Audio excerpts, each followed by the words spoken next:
One was King Raka, the old ruler of the Pride. His mane was dark and with speckles. The second lion was Zorro, the Hungry. For months, Zorro had been watching Raka. He noticed the king was becoming weaker. Raka still hunted and protected the pride. Zorro wanted the throne. He wanted the lionesses, the territory, and the respect.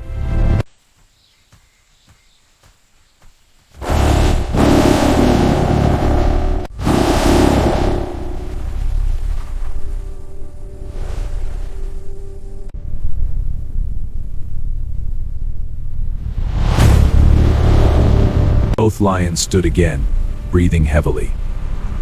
Their chests were rised with power.